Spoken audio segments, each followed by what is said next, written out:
Hi hello నమస్తే, నేను మీ రంగనాథ్. ఈరోజైతే మనం ఎక్కడ ఉన్నాం తెలుసు కదా, మీకు చెప్పాల్సిన అవసరం లేదు. ఏంటంటే మనం శ్రీకాళహస్తి పట్టణంలో ఉన్నాము. నా బ్యాక్గ్రౌండ్ చూస్తున్నారు మీరు. సో మీరు ఒక ఆధ్యాత్మిక కేంద్రంలో, ఆధ్యాత్మిక ఒక పట్టణంలో ఏ విధంగా ఉంటుందో మీకు తెలుసు. సో ఓం నమశివాయ, ఓం నమశివాయ అంటూ ఆ యొక్క శబ్దాలు మనకు చెవులలో మారుమోగుతూ ఉంటాయి. అదేవిధంగా చూసినట్లయితే ఆధ్యాత్మికం రమణీయంగా, అదేవిధంగా చూసినట్లయితే మొత్తం కూడా ఇక్కడ అంటే మన భారతదేశంలోని దక్షిణ కాశీగా పేరొందినటువంటి ఈ యొక్క పట్టణానికి ఎంతో చరిత్ర ఉంది. అది స్వర్ణముఖి కావచ్చు, అదేవిధంగా చూసినట్లయితే మనం చూసినట్లయితే గోపురం కావచ్చు, శ్రీకృష్ణదేవరాయల గోపురం అనేది ముందు ఉండేది.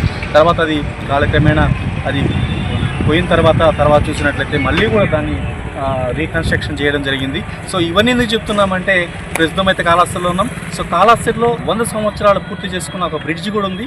అది మీకు నడిచే ఉంటారు. అది నా చిన్న వయసులో నడిచాను.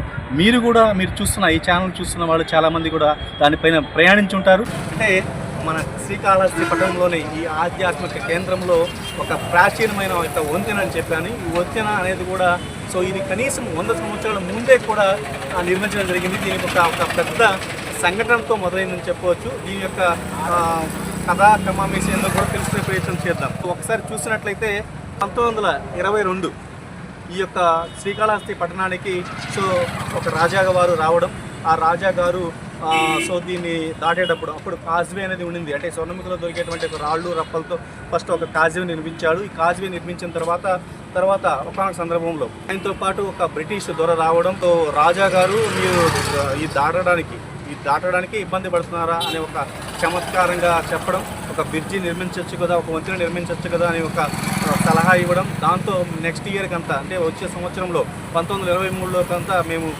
స్టార్ట్ చేస్తామని ఒక చిన్న మనసు అతుక్కునే విధంగా మాట్లాడడం.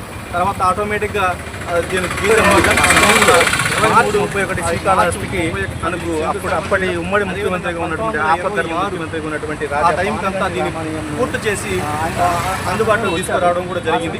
సో కొన్ని విషయాలు ఏమేమి జరిగాయో దీంతో రాజావారు అక్కడ నిలబడ్డాం కదా, ఇటు పక్క వచ్చేసి ఒక ప్రధాన రహదారి అని చెప్పచ్చు. సో రెండు వైపులా ఒకసారి కుడి వైపు కావచ్చు, ఎడమ వైపు కావచ్చు, రెండు వైపులా కూడా రాజావారి పాదాచారులు ఎక్కించడం, ఈ పాదాచారం మొత్తం కూడా జరిగిపోయిందని చెప్పవచ్చు. ఇరుకు ఏర్పాటు చేయడం జరిగింది. దీనికి కూడా ఒక పెద్ద ఒక కథే ఉందని చెప్పవచ్చు. సో దాన్ని చెప్పే ప్రయత్నం చేస్తాను. మీకు చెప్పాను కదా, 1922 కాలంలో మీకు ఎలా బ్రిడ్జి మొదలైందనేది కూడా మీకు ఒక ప్రయత్నం చెప్పే ప్రయత్నం చేస్తాను. సో మనం చూసినట్లయితే 1922 ఆ సమయంలో మార్చి 31 శ్రీకాళహస్తికి మనకు అప్పటి ఉమ్మడి ముఖ్యమంత్రిగా ఉన్నటువంటి ఆపద్ధర్మ ముఖ్యమంత్రిగా ఉన్నటువంటి రాజా పానగంటి రామాయణం ఆయన ఆ రోజున ఆ సమయంలో వచ్చారు. సో అదేవిధంగా దీంతో రాజావారు కూడా కష్టసాధ్యంగా నడిచాడు చేశారని ఒక చమత్కరించడం. సో ఆ వంతెన నిర్మిస్తే మంచిదని ఆయన సూచించడం, రాజావారికి పౌరుషం తెప్పించడం. సో దాంతో మొత్తం కూడా ఒక కథలాగా జరిగిపోయిందని చెప్పవచ్చు. దాంతో వచ్చే ఇదే తేదీ కల్లా వంతెన నిర్మిస్తామని చేపడతామని అప్పుడు చెప్పడం. ఆ తర్వాత మరుసటి ఏడాది అంటే 1923 మార్చి 31 వంతెన నిర్మాణానికి శంకుస్థాపన చేయడం. సో ఇందుకు అవసరమైన ముడి సరుకు అంటే ఇనుము కావచ్చు, అదేవిధంగా కావాల్సినటువంటి సామాగ్రి మొత్తాన్ని కూడా ఇంగ్లాండ్ నుంచి తెప్పించడం. అదేవిధంగా ఆ సమయంలో పెట్టుకున్న టార్గెట్ సమయంలోనే పూర్తి చేసి 1927 జనవరి 26 మీకు చూపించే ప్రయత్నం చేస్తారు.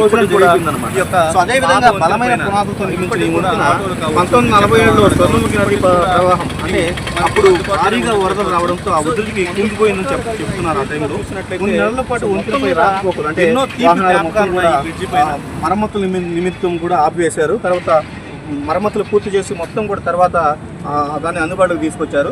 1976లో వంతెనపై నుంచి వరద ప్రవాహం సాగినా ఎటువంటి సమస్య కూడా ఏం తలపలేదని చెప్పొచ్చు.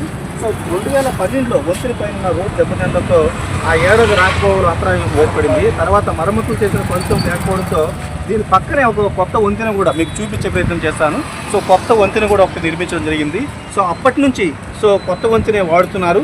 అయినప్పటికీ కూడా ప్రస్తుతం చూసినట్లయితే మీకు చూపించే ప్రయత్నం చేస్తాం. ఇప్పటికి కూడా ఈ యొక్క పాత వంతెన పైన ఇప్పటికి కూడా ఆటోలు కావచ్చు, ద్విచక్ర వాహనాలు కావచ్చు, ఇప్పటికి కూడా ఇది మనకు అందుబాటులోనే ఉందని చెప్పవచ్చు. సో ఈ 100 సంవత్సరాలు కలిగిన ఈ చరిత్రలో చూసినట్లయితే సో మొత్తం మీద ఎన్నో తీపి జ్ఞాపకాలు ఉన్నాయి ఈ బ్రిడ్జి పైన. ముఖ్యంగా చెప్పాలంటే నేను కూడా ఈ ప్రాంతంలో. అంటే చెప్పాలంటే చిన్నప్పుడు ఈ వంతెన ద్వారా ఒక కాలిబాటన ఈ పాదాచారులు నడిచేటువంటి ఈ మార్గం కూడా ఎన్నోసార్లు వెళ్ళాము. ఎన్నోసార్లు కూడా ఇలా చూడడం కావచ్చు, సముద్రంలో నది ప్రవాహం అక్కడ నీటి ప్రవాహం జరుగుతున్నప్పుడు చూసి కూడా చాలా సంతోషించేవాళ్ళం. సో ఇది నా ఒక్కడే తీపి జ్ఞాపకే కాదు, నాలాంటి వాళ్ళు ఎంతోమంది తీపి జ్ఞాపకమే ఈ 100 ఏళ్ల నాటి ఈ యొక్క రామసేతు బ్రిడ్జ్.